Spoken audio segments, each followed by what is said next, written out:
अरे मनोज भाई, कैसी मलाई चाप दी है तुमने? है इसमें तो चाप कम है और हरी सब्जी ज्यादा पड़ी है और ऊपर से नमक भी कम डाला है। अरे यहाँ आकर क्यों कमियां निकालना है? जब अच्छी नहीं लग रही तुझे तो फिर कहीं और से जाकर खा लेना। तो हम फ्री में थोड़ी खा रहे हैं, पैसे दे रहे हैं खाने के, तो चीज तो ठीक लेंगे ही ना, खराब थोड़ी ना खाएंगे। अरे भैया, हमारे यहाँ ऐसी चाप मिलती है, खाना तो खा वरना निकल ले यहाँ से। तभी ग्राहक गुस्से में मनोज के गले का कॉलर पकड़ लेता है और उन दोनों में हाथापाई होने लगती है। तभी काउंटर पर बैठी मनोज की बीवी रचना भागकर आती है और उन दोनों के बीच का झगड़ा खत्म कर देती है। अजी, ऐसे ही सबसे गुस्से में बात करोगे तो कैसे हमारा ढाबा चलेगा? तुम हर रोज ग्राहकों से लड़ते रहते हो, फिर उनको भगा देते हो।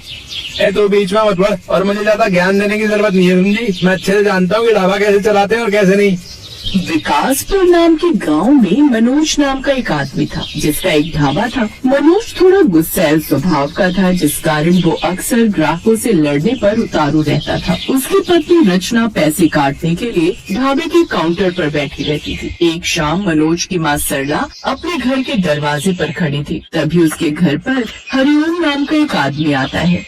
सुनो मनोज की माँ, मनोज के ढाबे पर रोज झगड़े होते रहते हैं और आज तो उसने मुझसे भी झगड़ा कर लिया। जानती हूँ मैं भाई साहब, पर मैं क्या करूँ, वो मेरी बात भी नहीं मानता। उसकी तरफ से मैं आपसे माफी मांगती हूँ, पर मैं उसे समझाने की कोशिश करूँगी। तभी अंदर से उन दोनों की बातें सुनकर मनोज बाहर आता है। हरिओम जी, तुमको कोई और काम नहीं बचा क्या है? तुम मेरी शिकायत लेकर मेरे घर चले आते हो। बेटा, मैं ये सब तेरे भले के लिए कह रहा हूँ। अगर तुम सबसे ऐसे ही लड़ते झगड़ते रहे ना, तो एक दिन तुम्हारा ये ढाबा बंद हो जाएगा और साथ में तुम्हारी इज्जत भी चली जाएगी। तभी मनोज हंसता हुआ कहता है, इज्जत की फिक्र मुझे नहीं है, पेट भरने के लिए ढाबा चला रहा हूँ, यही मेरे लिए काफी है। तब हरिओम गुस्से में मनोज के घर से चला जाता है और मनोज की माँ गुस्से में उससे कहती है, बेटा, जुबान से कमाओगे या झगड़े से? माँ, आप भी आज फिर वही पुरानी बातें लेकर बैठ गई हो। मैं जैसा हूँ वैसे ही रहूंगा ना। ऐसा कहकर मनोज अपने कमरे में चला जाता है। रात के समय मनोज और रचना अपने कमरे में बिस्तर पर बैठे हुए बातें कर रहे थे। तभी रचना बोलती है, सुनिए, आप दिन भर ढाबे पर कमाई के लिए लड़ते रहते हैं, लेकिन असली खजाना तो इस घर में है। ये क्या मतलब है तुम्हारा? मैंने सुना था कि आपकी दादी के पास बहुत सारा सोना चांदी था जो वो मरते वक्त माँ जी को देकर गई थी, और वो सारा सोना चांदी माँ जी अपनी तिजोरी में रखती है। अरे तो फिर माँ से हम मांगते क्यों नहीं? क्या आपको लगता है वो इतनी आसानी से सब कुछ दे देंगी? किसी को तिजोरी के पास तक तो जाने नहीं देती है वो। ये बात सुनकर मनोज सोच में पड़ जाता है। फिर अगले दिन मनोज गुस्से में लाल होकर अपनी माँ के पास जाता है। माँ, मुझे तिजोरी की चाबी दो। क्यों, क्या करेगा तिजोरी की चाबी लेकर? उसमें दादी का तुम्हें दिया हुआ खजाना रखा है, जिससे मैं अपना पुराना कर्जा चुका सकता हूँ। नहीं, वो तिजोरी तुम्हारे लिए नहीं खुल सकती। अरे तो क्या मैं हमेशा गरीबी में मरता रहूंगा क्या? अगर मेहनत करोगे तो खुद का खजाना बना लोगे, दूसरे का खजाना लेकर क्या करोगे? आपको तो मेरी फिक्र ही नहीं है, बस खुद के लिए सब कुछ बचा के रखा हुआ है। मनोज गुस्से में वहाँ से चला जाता है। उसकी माँ उसे गुस्से में देखती रहती है। फिर एक दिन दोपहर के समय जमींदार नारायण अपने 2 आदमियों के साथ मनोज के घर आता है और मनोज की माँ से कहता है, सुनो मनोज की माँ, मनोज ने अपना घर गिरवी रख दिया है और जल्दी से जल्दी अपने मकान को खाली कर दो। अब मैं और इंतजार नहीं करूँगा।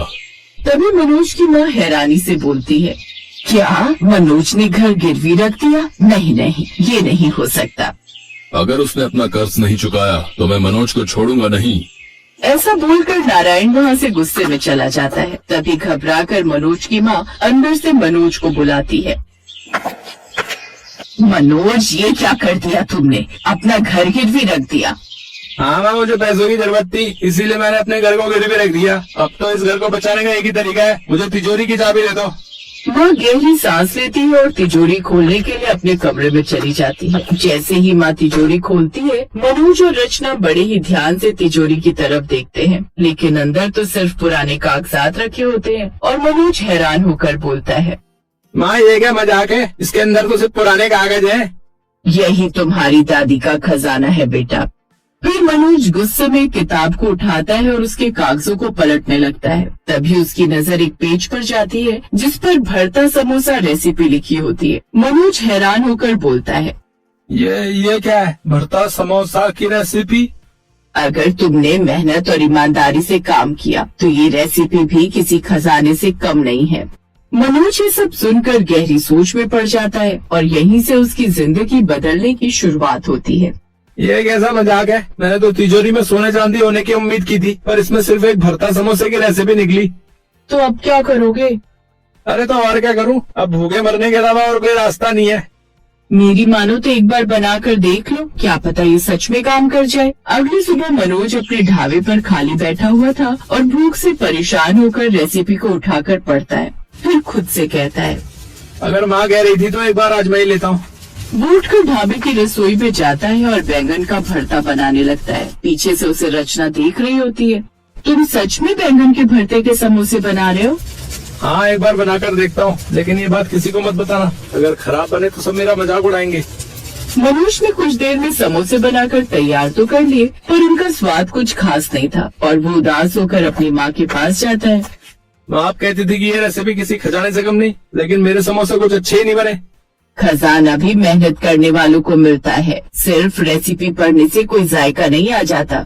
रसोई में जाती है और मसालों को सही तरीके से मिलाकर मनोज को देती है। समोसा सिर्फ आटे और भरावन का खेल नहीं होता, ये स्वाद और मेहनत की पहचान होती है। तो फिर माँ, मुझे फिर से बनाना पड़ेगा। बिल्कुल, इस बार दिल से बनाना। अगले दिन मनोज अपने ढाबे पर जाता है। रसोई में जाकर एक बार फिर से दिल लगाकर वो बैंगन के भरते के समोसे बनाता है, लेकिन इस बार समोसे का स्वाद लाजवाब आता है और मनोज पहली बार अपने ग्राहकों को अपने बनाए हुए समोसे परोसता है। अरे मनोज भाई, ये समोसे तो कमाल के, इसके अंदर आलू नहीं है क्या? तभी दूसरा ग्राहक बोलता है, ऐसा समोसा तो कभी खाया ही नहीं मैंने, वाह। कुछ दिन बाद पूरे गांव में मनोज के बनाए हुए भरता समोसे की चर्चा होने लगती है और एक दिन मनोज अपने कमरे में बैठा था और उसकी माँ उसके पास आकर बोलती है, अब समझ आया मनोज बेटा कि असली खजाना क्या होता है। हाँ माँ, मेहनत से बड़ा कोई खजाना नहीं। मैं आज से सच में अपनी गलती सुधारूंगा, सच्ची कह रहा हूँ।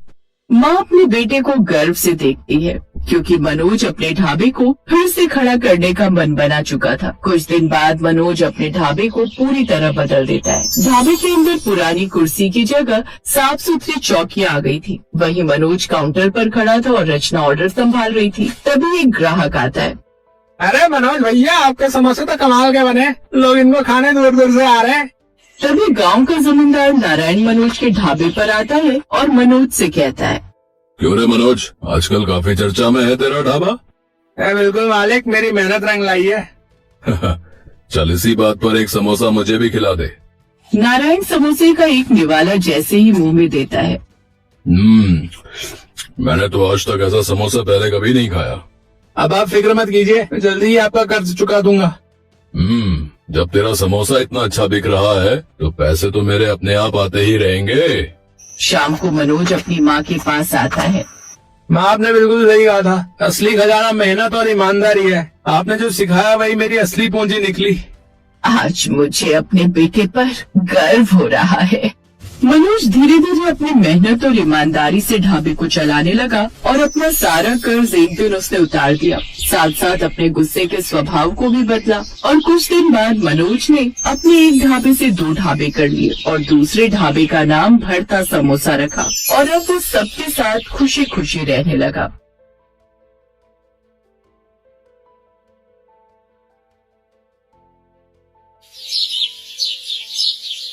सुंदरनगर में एक मशहूर पकौड़े वाला रहता था। नाम था उसका चंदू।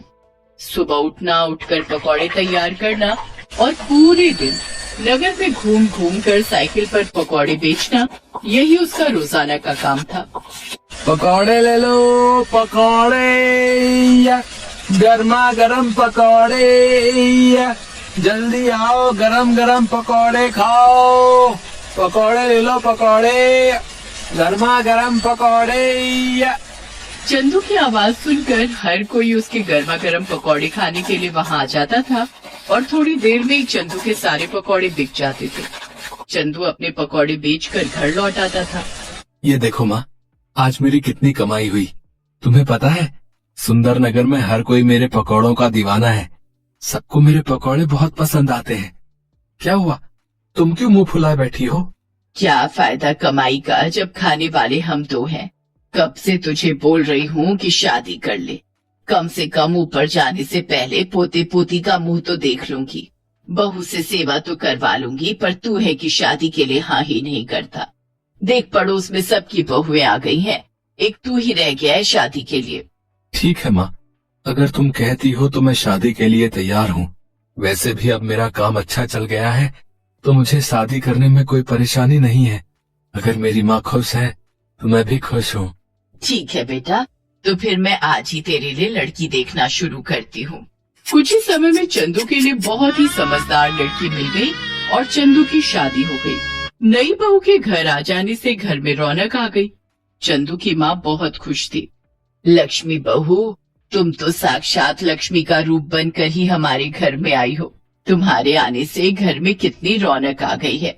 माँ जी, मुझे आशीर्वाद दीजिए कि मैं अपनी सारी जिम्मेदारियाँ अच्छे से निभा सकूं। मुझे पता है बहू, तुम सभी जिम्मेदारियाँ अच्छे से निभाओगी। सुनिए, आज तक आप अकेले ही पकौड़े बनाते रहे हैं। अब आप चिंता मत कीजिए, पकौड़े बनाने की जिम्मेदारी आप मुझे दे दीजिए। अब मैं पकौड़े बनाकर दिया करूंगी, आप बेचने जाया करना। इससे आपको अपने लिए भी समय मिलेगा। कितनी अच्छी है मेरी बहू, मेरा और चंदू का कितना ख्याल है इसे।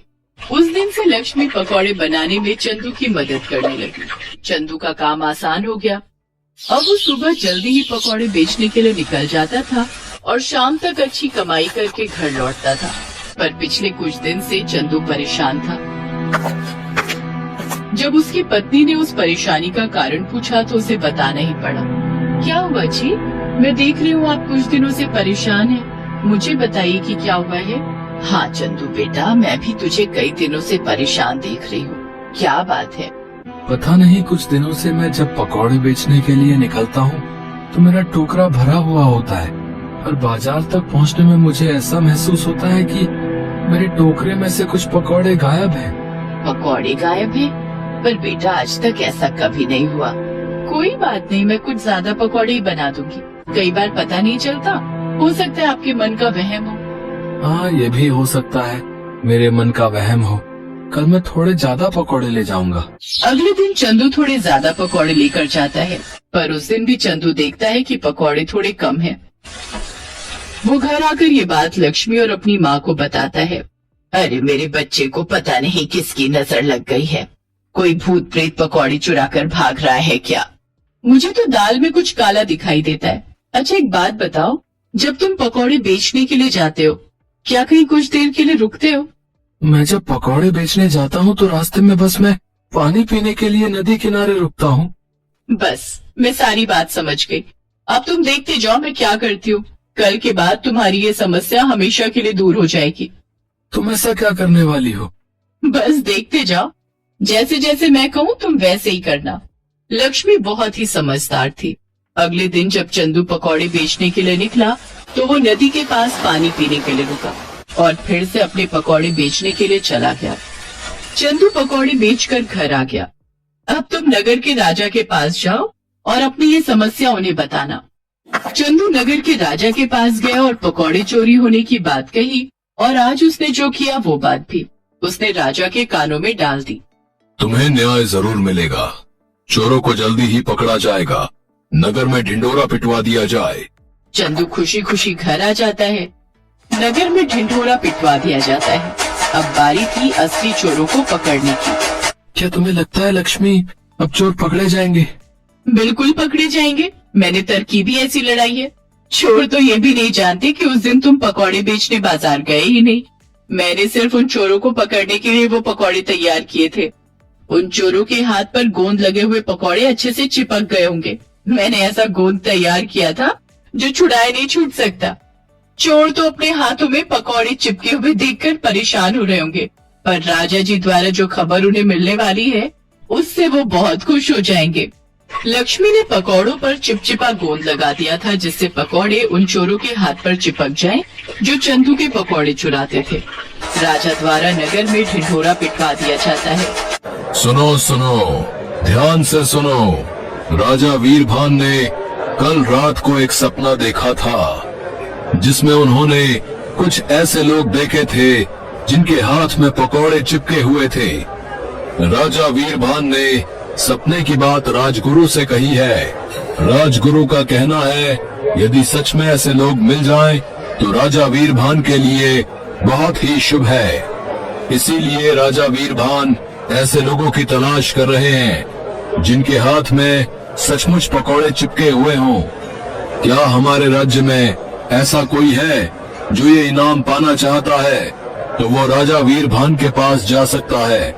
जो भी ऐसा चमत्कारी व्यक्ति राजा वीरभान से मिलेगा, उन्हें राजा वीरभान की तरफ से 1000 स्वर्ण मुद्राएं इनाम में दी जाएंगी। अरे भाई, ये तो सोने पे सुहागा हो गया। हमारे हाथों में तो सचमुच पकौड़े चिपके हुए हैं। चल यार, जल्दी से राजा वीरभान के पास चलते हैं। पता लगे कोई और पहले पहुंच जाए।